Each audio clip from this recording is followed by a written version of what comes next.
네, 일을 진행하다가 만족스러운 결과가 예상되지 않아도 그동안 투자한 시간이나 노력이 아까워서 포기하지 못했던 분들 있으실 텐데요.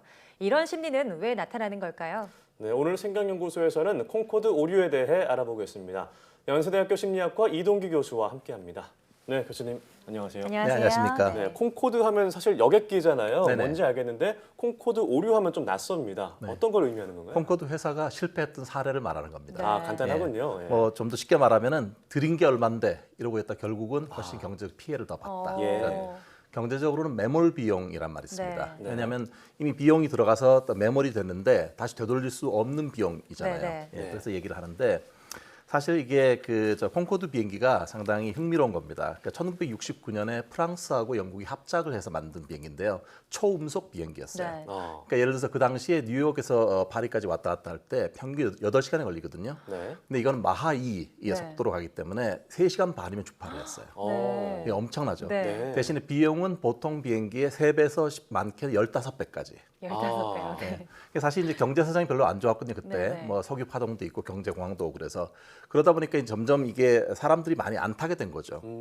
게다가 또 이게 사람이 많이 안 타는데 유지비용은 많이 들고 그러니까 네. 애물단지가 된 거예요. 네. 웬만하면 접어야 되는데 그동안 이게 최초로 초음속 비행기를 만들었고 그거에 대한 자부심도 있는데 이걸 네. 접을 수가 없으니까 계속 끌고 나갔어요. 그렇게 해서 사실 76년에 상업 비행이 시작되는데 네. 27년이 지난 2003년에 운행이 이제 중단됐는데요. 그때까지 무려 190억 달러를 쏟아부었다고 합니다. 우리나라 돈으로 23조가 넘어요. 네. 와. 예, 엄청난 돈이 투자가 네. 된 거죠.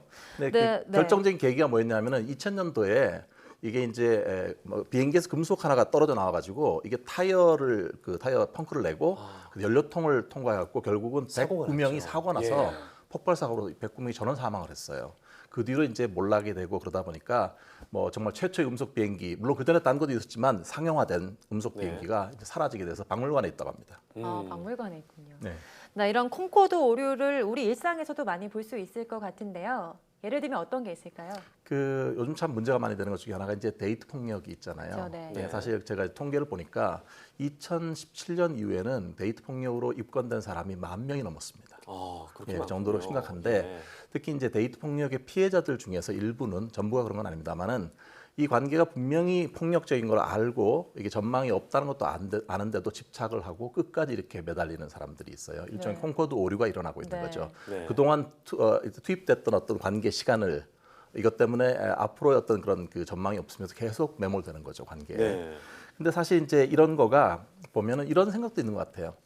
이 사람이 지금 잘 못하지만 뭔가 내가 좀 잘하고 최선을 다하면 투자하면? 바꿀 수도 있을 거예요. 예. 바꿀 수 없는데. 잘 안 바뀌죠. 네. 또 이런 것도 있어요. 만약에 지금 내가 이 관계를 중단하면 그동안 들었던 모든 시간과 네. 나의 어떤 결정이 다 틀렸다는 거잖아. 네. 이거는 받아들일 수가 없어. 이런 마음이 있는 것 같아요. 근데 이게 데이트 폭력이나 뭐 이런 관계뿐만 아니라 또 다른 어떤 그 기업 사례도 있는데요. 코닥 필름 아시죠? 코닥. 네, 네, 네. 예, 카메라 사실 필름이요? 디지털 카메라 네. 되기 전에는 코닥 필름이 정말 최고였거든요. 네. 정말 그 자체가 시장을 다 석권할 정도로 네. 이랬는데 문제는 거기에 안 주다 보니까 사실 디지털 시대가 왔는데 계속 그걸 고집한 거예요. 그래서 사세가 점점 기울어져서 네. 상당히 경영적으로 어려움을 겪고 있습니다. 콩코드 사례라고 볼 수 있겠죠. 네. 네. 참 이 개인의 사례도 또 볼 수 있을 것 같은데 문제 앵커는 또 생각나는 게 있나요?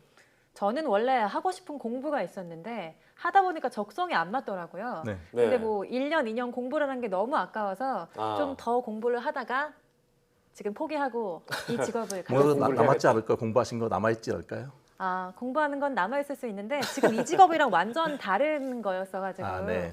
네, 그게 콩코드 오류가 아닐까 생각을 합니다. 뭐 저도 있으시나요? 네. 생각을 해보니까 뭐 재미없는 영화가 있잖아요. 네네. 아, 너무 재미없는데 들인 돈이 아까워서 결국 끝까지 보게 되는 그런 네. 것도 하나의 콩코드 오류가 아닌가라는 생각이 드는데 이렇게 콩코드 오류를 하는 어떤 심리가 어디 있을까요? 아까 말씀드렸지만 지금 와서 포기하면 내가 네. 처음에 했던 결정 자체가 틀렸다는 거를 확인하는 거잖아요. 네. 아, 그러니까 일종의 내가 실패했다는 걸 인정하고 싶지 않다. 이런 심리가 하나 네, 있을 네. 것 같고요. 네. 또 하나는 이런 생각도 있어요. 지금 상황은 좋지는 않다. 하지만 항상 좋지 않으란 법이 있느냐. 뭔가 지금까지 안 좋았지만 앞으로는 좀 나아지지 않겠나라고 하는 일종의 환상 같은 것도 있는 것 같아요. 사실 도박도 그렇잖아요. 네. 뭐 계속 잃었으니까 이번엔 따겠지. 예, 그런 걸 부르는 반복되면서. 말이 예. 도박사의 오류잖아요. 네. 확률은 사실 거의 똑같은 건데도 네. 불구하고 계속 잃었으니까 따겠지 이렇게 생각하지만 그러다 보면 어떻게 됩니까? 본전 생각하다가 도박판에서 계속 다 잃게 되는 거죠. 네. 우리가. 네.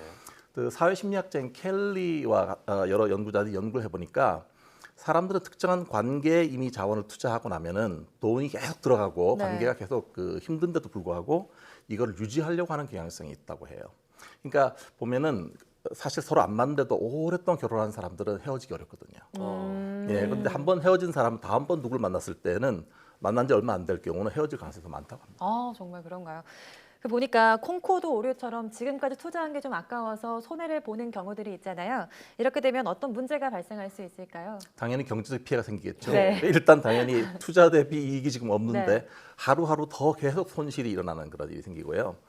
그다음에 또 하나는 그 관계 같은 경우도 데이트 폭력 말씀드렸지만 이게 관계가 집착하고 계속 이어져 가다가 나중에는 정말 범죄라든지 이런 그렇죠. 것까지 네. 피해가 될 수 있으니까 조심을 해야 됩니다. 네. 예, 이 콩코드 오류에 대해서 들어보니까 우리가 보고 싶은 것만 보고 듣고 싶은 것만 보는 확증 편향과 좀 비슷하다는 생각이 그렇네요. 듭니다. 네.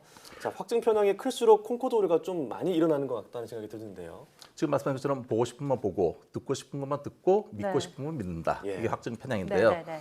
사실 이게 일종의 심리적 편견이나 편향 같은 네. 거잖아요. 그 영국의 심리학자 피터 웨이슨이 제시한 개념인데 자기가 보고 싶은 만 계속 보기 때문에 점점 더 자기 믿음을 강화시키는 쪽으로 편견이 적용하게 됩니다. 사실 그러니까 확증 편향이 있으면 콩코드 오류가 더 심화될 가능성이 많죠. 계속 그쪽으로만 좋은 쪽으로 자꾸 보려고 하니까. 네. 근데 문제는 이게 이제 확증 편향 자체는 자기가 잘못했다는 걸 몰라요. 네. 그냥 내가 보고 싶으면 보는 거니까. 네. 콩코드 오류는 이게 잘 안 되고 있는데라고 하는 걸 알아요. 아는데도 계속 집착하다 보니까 관계가 끝이 더 안 좋아지는 거잖아요. 네. 약간의 차이는 있습니다. 그 콩코드 오류는 많은 사람들이 범하고 있지만 혹시 이걸 범하지 않는 방법이 있을까요? 글쎄요, 이게 참 경제적 피해를 안 당하려면 네. 반드시 피해야 될 것 같은데 네.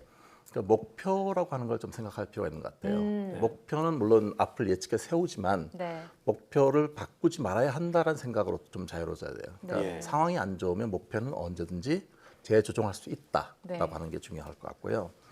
또 하나는 그러면 어느 시점에 목표를 재조정할 것인가 시점이 중요한데 네. 투자 대비 어떤 이익의 비율이 낮아지는 시점이 왔을 때 네. 어떤 시스템이 작동해서 반드시 재점검하도록 하는 게 좋을 것 같아요. 네. 근데 그때는 자기만 계속 생각하면 계속 비슷한 생각을 계속하니까 이때는 제3자나 또는 컨설턴트나 이렇게 자문을 구하는 것이 도움이 될 것 같습니다. 네. 또 하나는 이제 하나의 어떤 사람의 태도의 문제인데 그동안 이제 우리가 투자한 거 아까는 계속 말려 들어가잖아요. 네. 예. 근데 사람은 물론 실수할 수 있어요.